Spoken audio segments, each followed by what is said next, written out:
Porto de Histórias 21, constituído por estudantes e estudantes da Faculdade de Letras da Universidade do Porto, é um projeto de divulgação científica. Através do recurso às novas plataformas de comunicação, Facebook, Instagram, YouTube, Mixcloud, acreditamos que o conhecimento não deve ter muros ou fronteiras. Ao invés, deve estar disponível para todas as pessoas.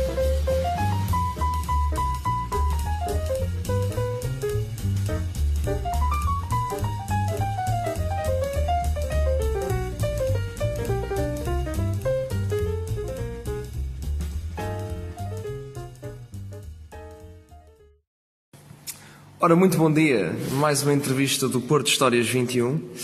O meu nome é Miguel Brandão. Estão connosco também Ricardo Pereira e Jorge Araújo. E hoje vamos entrevistar o nosso grandíssimo professor Luís Miguel Duarte, medievalista e também professor catedrático na Faculdade de Letras da Universidade do Porto. Portanto, esta entrevista surge no contexto, da Batalha de Aljubarrota, dentro de, creio que 15 dias, não, 14, hoje é dia 1, correto? Não. 31, exatamente. Exatamente. Portanto, vai-se celebrar a Batalha de Aljubarrota. Professor, vamos então aqui a umas perguntinhas. A primeira pergunta que eu tenho é sobre o papel dos arqueiros ingleses, ou os longbowmen ingleses, em Aljubarrota. As fontes indicam que havia um contingente de 200 a 300 arqueiros ingleses, também alguns veteranos de guerra gascões. Sabendo que os arqueiros ingleses foram importantíssimos no contexto da Guerra dos 100 Anos, Crécy, Poitiers e mais tarde Azincourt, qual foi o papel deste pequeno contingente, deste punhado de arqueiros na Batalha de Aljubarrota? Bom dia, eu queria, antes de mais, agradecer o convite do vosso grupo Porto de Histórias 21. Obrigado, e desejar felicidades, porque aquilo que vocês propõem fazer é muitíssimo interessante e muitíssimo útil. E acho que faz todo sentido aproveitar a passagem de mais uma universidade sobre a Batalha de Aljubarrota para falar sobre a Batalha tranquilamente. Em relação ao papel dos arqueiros ingleses, queria começar por lembrar que os exércitos não eram homogéneos.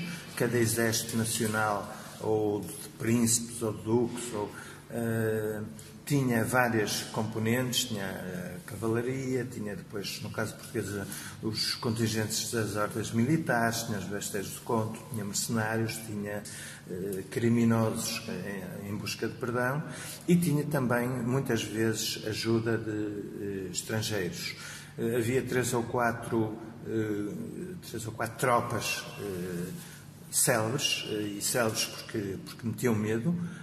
Costuma-se falar nos lanceiros suíços, costuma-se falar nos longbowmen, ou seja, os soldados que disparavam o arco longo ingleses, e não se costuma falar, mas devia-se falar cada vez mais, nos besteiros do conde portugueses, que era uma tropa excepcionalmente eficaz, muito bem treinada, e capaz de causar baixas terríveis ao inimigo, porque os virtões disparados pelas bestas eram mortais, eram geralmente mortais, e eles eram rápidos e treinavam-se habitualmente.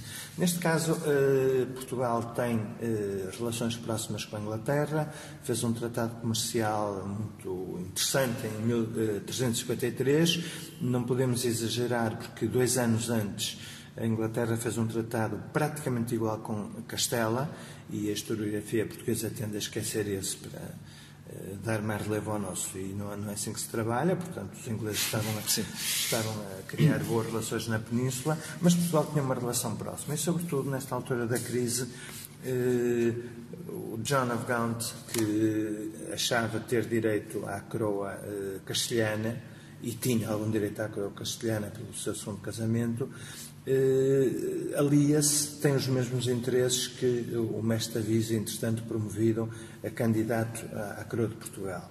E nesta altura, portanto, quando for Aljubarrota, já é rei de Portugal, segundo as Cortes de Coimbra, um bocado, enfim, revolucionárias e um bocado pouco regulares, mas...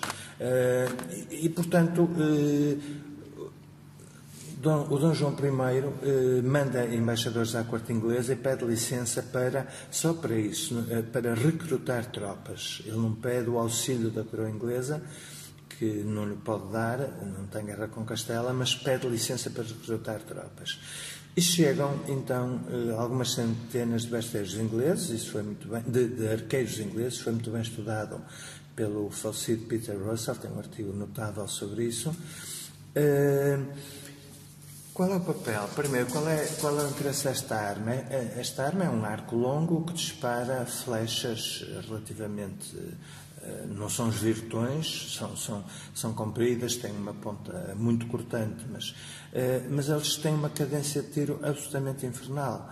Portanto, um bom arqueiro dizia-se que podia disparar uma flecha, eles disparavam-nos muito para o ar, elas faziam uma espécie de uma parábola, e ele disparava uma flecha e disparava mais 6 ou 7 antes da primeira ter caído no alvo. Portanto, a cadência de tiro deles era infernal, e estas setas, que parecem não impressionar muito, eram mortais. Isso fica bem visível naquele filme que historicamente deixa muito a desejar, no Braveheart, com Mel Gibson. Mas elas vinham de muito longe e atingiam uma velocidade incrível e, portanto, eram mortais. Para o tipo de tática usado em Aljubarrota, em que o exército dito português de Dom João I e de Novas Pereira está a pé e está defendido e está, digamos, entrincheirado no terreno, ter protegido pelos peões e pelos cavaleiros que estão a pé, ter besteiros a disparar uma saraivada de flechas sobre os cavaleiros que atacam os portugueses, foi decisivo. Houve várias contribuições decisivas, mas sem dúvida que eles foram decisivos. Muito bem, obrigado, professor. Vamos aqui à nossa pergunta do nosso colega Ricardo Pereira. Ricardo Pereira, podes iniciar as hostilidades, então, neste contexto. Sim, olá a todos. Para perguntar o seguinte, em Aljubarrota pode-se falar de um contingente português e castelhano ou há registro de participação de portugueses nas hostes de Dom Juan I? Essa pergunta faz todo sentido. Eu diria que é a pergunta sobre esta batalha, porque a historiografia nacionalista, a monarquia republicana, os republicanos foram extremamente nacionalistas, como sabemos, deturpou um bocado as coisas, e é nós contra eles, nós portugueses, eles castelhanos, ou traidores, ou cismáticos, etc. Como sabemos, devido aos problemas com a sucessão de Dom Fernando, a história foi muito mais complicada. Dom Fernando, já perto da morte, e creio consciente que estava a ser envenenado e que não tinha ninguém do seu lado, ia deixar uma filha que era fácil de afastar, de matar, viu-se numa posição curiosa. Eu tenho uma ideia sobre isso, que é discutível. Ele, perto da morte, pensa quem é que pode, que casamento é que pode segurar e dar força e manter viva a minha filha Beatriz, e paradoxalmente o casamento mais seguro era com o rei de Castela, com quem ele teve uma guerra longa em 3 fases. E o Tratado de Salvaterra de Magos salvaguarda bem a independência de Portugal. E muitos nobres portugueses, eu diria a maioria da grande nobreza portuguesa, subscreveu esse tratado e jurou fidelidade à herdeira, a Dona Beatriz. Portanto, quando as coisas se complicam, quando Dom Fernando morre e começam alguns cavaleiros a proclamar pelas terras, portanto, o apoio a Dona Beatriz, à rainha, e começam as reações, há muitos nobres que só têm uma palavra e, portanto, estão pelo lado da rainha, e outros estão pelo lado de Dom João de Castro, que é o filho de Dom Pedro e de Inês de Castro, um dos 4 filhos, mas muito poucos da alta nobreza estariam pelo lado do mestre Davis, que não tinha, digamos, nenhum pedigree, que era um filho bastardo de Dom Pedro, mas que nessa lista de candidatos era, inclusive, talvez atrás de Dom Dinis de Castro, um outro filho de Pedro e de Inês. E, portanto, vamos ter no exército portugueses, sobretudo, ingleses e alguns veteranos de guerra vindos da Gasconha, da Guerra dos 100 Anos. O exército inimigo é muito mais complexo, portanto, tem toda a Castela e as ordens militares castelhanas e toda a fidalguia castelhana, com o rei Juan I doente à frente, tem praticamente toda a alta nobreza portuguesa. Há muitas famílias que se dividem, a de Álvares Pereira é um exemplo, são vários irmãos, estão todos do lado castelhano, menos no Álvares Pereira, mas há outros casos. Eu diria a facção mais importante, os estratos mais importantes da nobreza portuguesa estão com Juan II. E há uma vanguarda francesa. O primeiro ataque de Aljubarrota é feito por cavaleiros franceses. Portanto, não há bons e maus, não há portugueses contra castelhanos, há portugueses dos dois lados e podemos falar se uns eram mais patriotas que os outros, mas isso seria anacrónico, porque eles na altura estavam a começar a descobrir essa ideia de nação, mas o problema não se punha assim. Muito bem, professor. Vamos então agora à próxima pergunta. Eu queria explorar esta ideia de que, portanto, Aljubarrota é talvez o maior feito militar português, mas há outras batalhas que fomos, enquanto povo, verdadeiramente excepcionais. Porquê é que Aljubarrota tem este perfume? Porquê é que, por exemplo, as batalhas da Restauração, Mexial, Montes Claros, ou a Batalha de Diu, na Índia, porquê é que não tem também esse perfume? Porquê é que Aljubarrota sobreviveu como o espírito da resiliência portuguesa sobreviveu até hoje? E atrevo-me a dizer que este período, portanto, do interregno e mesmo do reinado de Dom João I, mais tarde com Dom Duarte, tem também o seu perfume, mesmo a nível historiográfico. Será que temos uma visão henriquina da história disto tudo, professor?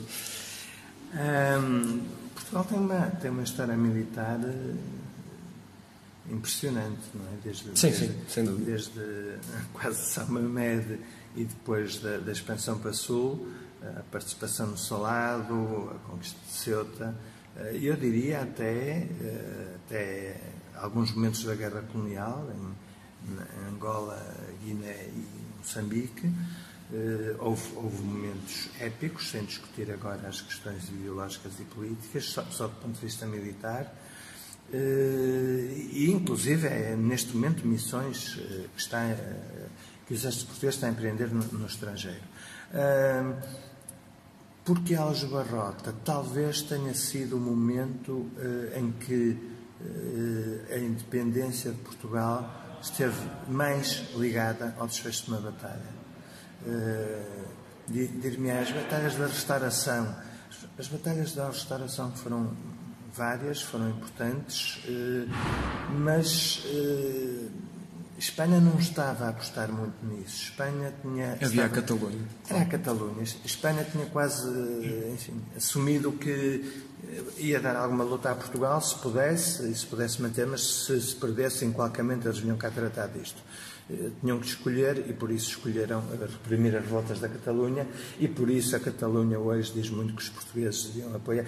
Catalunha não, os independentistas catalães dizem muito que Portugal devia apoiá-los porque Portugal só é independente porque na altura as tropas espanholas se viraram contra a Catalunha. Como o cardeal Richelieu dizia, Portugal é uma Catalunha bem-sucedida. Exatamente. Esta batalha depois teve aspectos historicamente não verdadeiros, mas que contribuíram para transformar quase num sonho, a participação de Álvares Pereira, o quadrado dos 4.000 portugueses contra os castelhanos, que falaremos provavelmente mais à frente. Quer dizer, há uma série de mitos ligados à batalha e foi sem dúvida dramática, porque Dom João I não a queria travar e os castelhanos iam sair até Lisboa. E se tomassem Lisboa, ou se tivessem ganho Aljubarrota, e podiam ter ganho Aljubarrota perfeitamente, ninguém sabe o que aconteceria a seguir, mas provavelmente nós hoje estaríamos aqui a falar espanhol e a almoçar às 4 da tarde e o Porto a jogar com o Barcelona e com o Real Madrid. Mas foi juntando a parte mítica à parte factual verdadeira, foi dos momentos em que o destino do país dependeu mais de uma batalha e a batalha foi épica e portanto eu acho que se percebe um bocado isso. Muito bem. Agora temos aqui duas perguntas do nosso caríssimo amigo Jorge Araújo. Jorge, força. Bom dia, professor. Bom dia, Jorge. A minha questão tem que ver com o impacto e o reconhecimento da Batalha de Aljubarrota fora de Portugal. Ou seja, se para os portugueses esta batalha se torna uma referência, existem ecos dessa referência, dessa importância a nível europeu, e o que é que muda num contexto fora de Portugal? Isso tem... precisa de ser respondido a dois níveis. Um bocado infeliz, que é o nosso tempo. A história de Portugal é muito pouco conhecida lá fora. Eu dou-vos a experiência de uma vida de tentar divulgar, tentar meter factos essenciais da história da Europa e que têm um contributo português. Nós somos praticamente ignorados. Faz-se um livro qualquer sobre...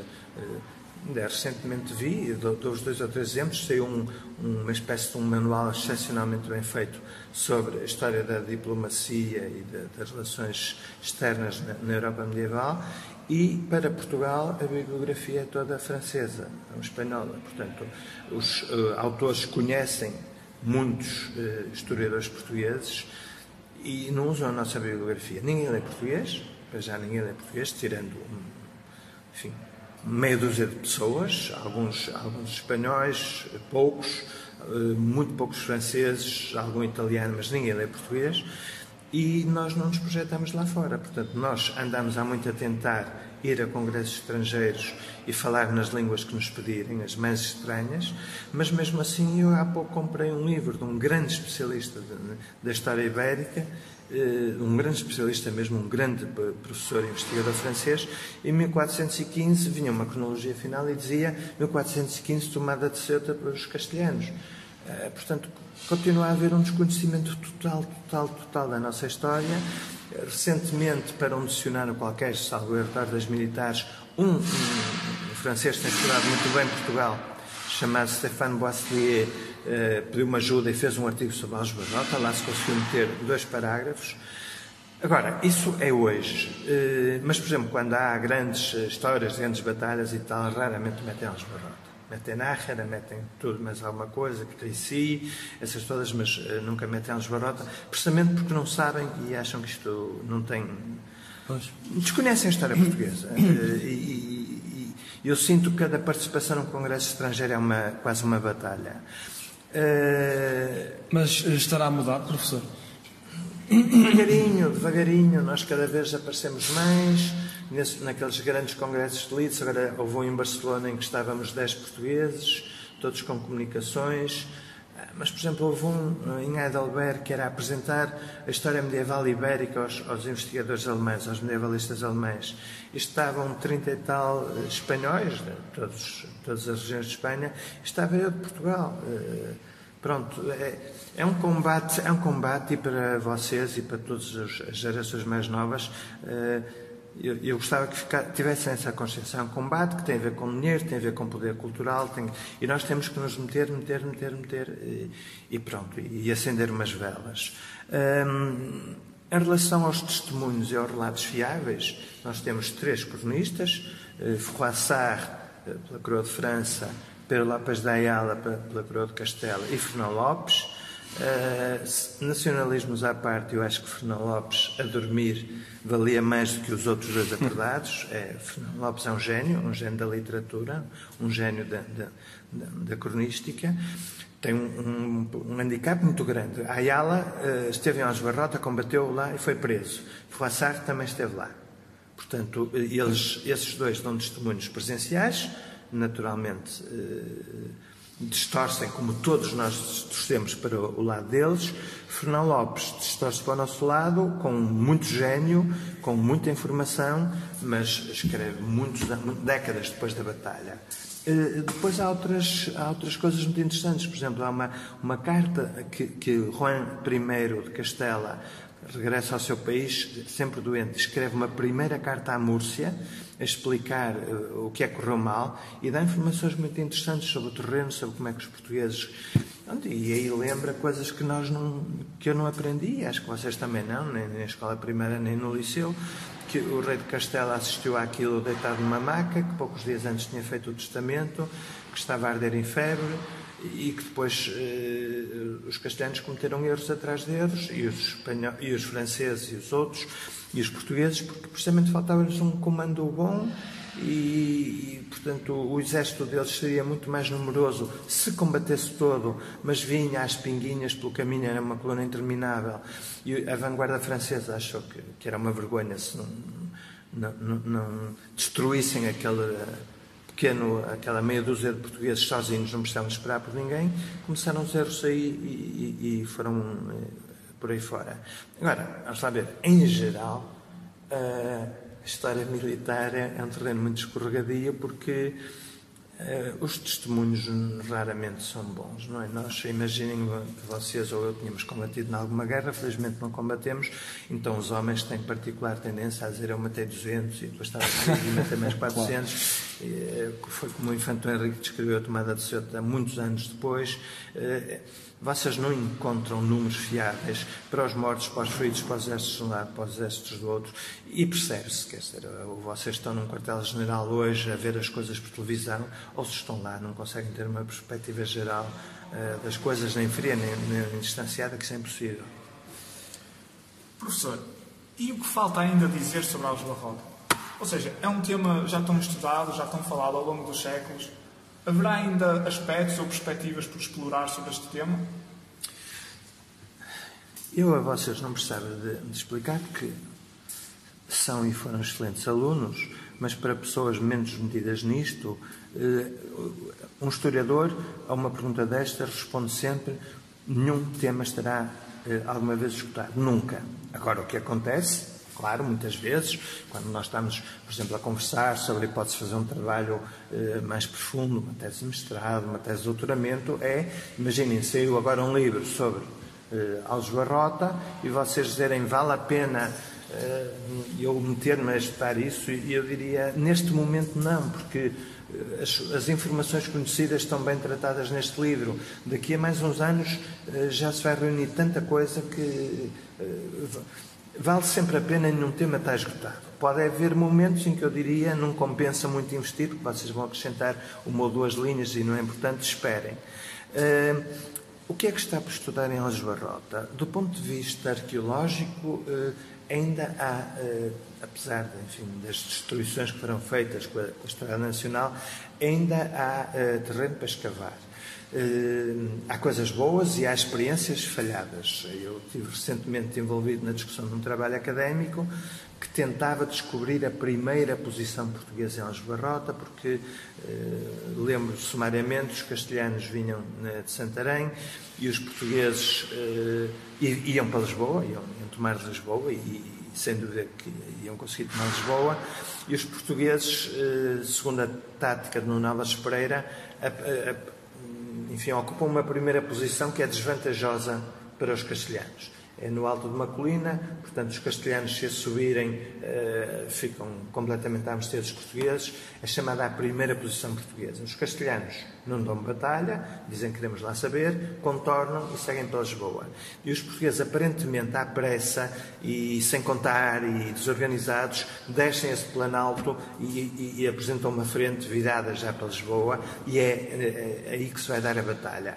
O que vários historiadores provaram, eu gostaria de salientar o meu amigo João Gouveia Monteiro, que é talvez o melhor especialista português em História Militar Medieval e o autor de um excelente livro sobre esta batalha, é que essa posição precipitada nunca foi precipitada. O Nuno Álvares criou essa armadilha, criou uma primeira posição que sabia que os castelhanos não iam aceitar, e criou uma segunda que estava mais do que preparada, mais do que fortificada, mas deu o ar, a ideia era dar ar que foi à pressa e que foi uma segunda escolha, uma escolha para os portugueses. Portanto, este trabalho que eu discuti tentava ver-se no sítio que nós pensamos que foi a primeira posição portuguesa, no alto dessa colina, se havia vestígios arqueológicos, não descobriram nada. Mas, além da arqueologia, eu acho que nós podemos tentar perceber melhor, não me pergunto como, neste momento, os números. Porque quando eu era pequeno, e a história oficial da batalha, a tal história romântica, é que eram 30 mil castelhanos contra 4 mil portugueses, os 4 mil portugueses formados em quadrado e quadra dos namorados, nunca existiu quadrado. Não eram, a ideia de João Gouveia Monteiro é que, surpreendentemente, na altura da batalha, no momento da batalha, os exércitos estavam ela por ela. Os portugueses teriam perto de 10 mil soldados e os castelhanos, franceses, portugueses, etc., teriam também perto de 10 mil. Eles tinham um exército de 30 mil, mas o exército vinha a chegar e, portanto, só se terão envolvido na batalha 10 mil. O João Gouveia Monteiro salienta que isto são conjecturas, não tem grandes provas, mas eu acho que ainda se pode discutir esta questão dos números, discutir o enfim, a falta de coordenação entre Dom João I e Nuno Alves. Dom João I só deu batalha porque tinha decidido não dar, fez um conselho militar, um conselho de guerra na véspera, e decidiram evitar os castelhanos, e o Nuno Álvares Pereira ficou furioso e na madrugada do dia 14 ouviu missa, tocou as trombetas, foi sozinho com o contingente dele, que seriam 600 soldados, mais ou menos, 600 cavaleiros. E o Dom João I, quando soube daquilo, foi desesperado atrás dele. Mas também não se costuma saber essa história e eu acho que tem piada. Tem muita graça, sim. Haverá sempre testemunhos novos. A Fundação Batalha de Aljubarrota publicou o livro de João Gouveia Monteiro, já tinha saído, mas fez uma edição dela sobre a batalha. Publicou um outro livro muito bom de Soulo Gomes, A Batalha Real. Publicou uma coleção de fontes estrangeiras sobre a Batalha de Aljubarrota e, portanto, mais as campanhas, eu acho que regularmente virão. Enfim, se me perguntar se é expectável uma revolução e de repente descobrimos que a batalha não foi nada assim e não foram aqueles que eram... Não, os protagonistas são conhecidos, já se avançou muito, já há muitos adquiridos pacíficos, mas haverá sempre coisas novas e perspectivas novas e métodos científicos de prospecção que nós hoje não imaginamos que possam existir e que vão existir. Portanto, acho que felizmente para nós será sempre uma história em aberto. Muito bem. Ricardo, queres acrescentar? Sim, uma questão acerca do Nuno Álvares Pereira, onde começa o homem e onde acaba o mito. Isso é fascinante e eu acho piada às figuras contraditórias. Não gosto daquelas pessoas que nasceram e até aos 100 anos foram sempre direitinhas, certinhas, nunca mudaram. Mas, o Infante Henrique é uma figura muito contraditória, o Nuno Álvares é outra. Vamos lá ver, como militar, Nuno Álvares era um excelente militar. Tinha uma parte de loucura, que os grandes soldados geralmente têm, uma componente razoável de loucura. Desde muito novo que anda nesta vida, adquire experiência militar, é um bom tático, portanto ele monta bem as suas tropas e escolhe bem os sítios em combate e não há dúvida que foi ele que versou Portugal tinha conseguido a sua independência, digamos, uma legitimidade com as Cortes de Coimbra, mas na Europa toda a gente desconfiava daquela legitimidade, toda a gente sabia. As Cortes de Coimbra foram decididas por via militar, ou seja, o partido do Dom João de Castro estava lá, o da Dona Beatriz não estava, mas o Dom João de Castro estava lá, e o João das Regras ninguém os conseguiu convencer, e um dia o Nuno Álvares fala com o Dom João I, que se passa, que ainda não era Dom João I, era só um candidato, e ele diz, estes tipos não os consigo convencer, e aliás logo vou falar com o chefe do partido deles e o Nuno Álvares onde é que vai ser, em Coimbra, a que horas, em que sítio. E na altura em que o mestre Davis e candidato Dom João está a falar com o chefe do partido do Infante Dom João, que tem a velha nobreza portuguesa, muita da velha nobreza e do povo português está do lado de Dom João de Castro, o Nuno Álvares aproxima-se e está ali há algum tempo, ele e mais 300 escudeiros armados da cabeça aos pés, portanto todos revestidos de ferro e com armas. E nessa altura acabou o partido de Dom João de Castro, quando ele viu aquilo e achou que nessa noite já não ia dormir na cama. Não. Portanto, as Cortes de Coimbra acabaram decidiram-se também mano militar e ele era um soldado excepcional, cometia imprudências, a chamada Batalha de Valverde é uma delas. Mas como soldado não há dúvida que na conquista de Ceuta muito idoso, a certa altura há várias tempestades que que ameaçam a frota portuguesa de ir ao fundo mesmo, a frota que está a cercar Ceuta. E o rei, Dom João I, manda dar a ordem, qualquer comandante naval daria, que é levantem as âncoras, deixem os barcos à solta para serem arrastados pelos ventos, pelas correntes, mas para não irem ao fundo. Menos os barcos do Nuno Álvares Pereira, que ficam ali, não saem dali. E depois os homens do Nuno Álvares Pereira dizem, e como é, vamos passar aqui a apanhar frio e chuva, e o Nuno Álvares Pereira dá uma resposta espantosa, que é, eu por mim desembarcava, tomava Ceuta, íamos para casa, mas aposto que o Dom João I ficou ofendido, portanto melhor é esperar por ele. E depois de todo o comportamento dele em Ceuta, a pôr aquilo na ordem. Portanto, acho que é, sem dúvida, um soldado excepcional, um dos melhores soldados portugueses, um dos melhores combatentes portugueses. É uma pessoa, é um senhor, não é? É um senhor, é um grande senhor, que também não se costuma contar. Passado pouco tempo, o Dom João I deu tudo o que tinha e o que não tinha a toda a gente, seguindo um conselho de um próximo que diz, dai o que não é vosso e prometei o que não tendes. Portanto, é a altura de promessas, nos nossos períodos eleitorais. E a certa altura o Dom João I precisa de recuperar algumas terras que deu, porque não podia ficar sem elas. E diz ao Nuno Álvares Pereira que precisava de algumas. E o Nuno Álvares Pereira, como diríamos hoje, assina um contrato com o rei de Castela para ser condestável de Castela. Portanto, isto ainda nos anos 90. Passaram poucos anos sob a batalha e o Nuno Álvares Pereira dispõe-se a ser condestável do rei de Castela, dos castelhanos. E as pessoas dirão, então eram troca-tintas? Não, eram nobres. E os nobres tinham primeiro à frente a sua linhagem e depois um país ou uma nação que não sabia bem o que era. E depois, no fim da vida, é engraçado, aquela semi-entrada dele na Ordem do Carmo, e ele tenta, depois da peste negra, sobretudo, divulgou-se em Portugal uma obediência, que eram os eremitas da Serra da Alça, e ele tenta falar com um desses para perceber qual era a devoção, qual era a religiosidade. Ele era uma pessoa profundamente religiosa, então vai para a Ordem do Carmo, mas atenção, ele não é carmelita, ele está lá, vive lá como um frade, mas continua a pôr e a dispor das suas propriedades e continua a ser um grande senhor. Portanto, é uma pessoa nesse aspecto, contraditório ou não, ou coerente com os valores da cavalaria. Muito bem, professor, obrigadíssimo. Isto foi qualquer coisa. Eu é que agradeço. Foi qualquer coisa. Muito obrigado, professor. Espero que seja um pretexto para toda a gente discutir mais um bocado e ler coisas, que há coisas giras sobre isto. Muito bem. Professor, só mesmo para terminar, recomenda, portanto, já mencionou aqui a obra do Gouveia Monteiro, do professor Gouveia Monteiro, mas recomenda mais alguma neste sentido? Recomendo essas de que falei. Quer dizer, não recomendo essas de que falei porque recomendo o Meirelles Barrota e ao Centro Interpretativo, que está absolutamente excepcional. A reconstituição que lá é feita está excepcional, tem um merchandising extremamente atraente, eu já me fartei de gastar lá dinheiro, em capas, em coisas, em espadas, é muito giro, e pronto, e ver as escavações. Recomendo muito o livro de Soul, chamada Batalha Real.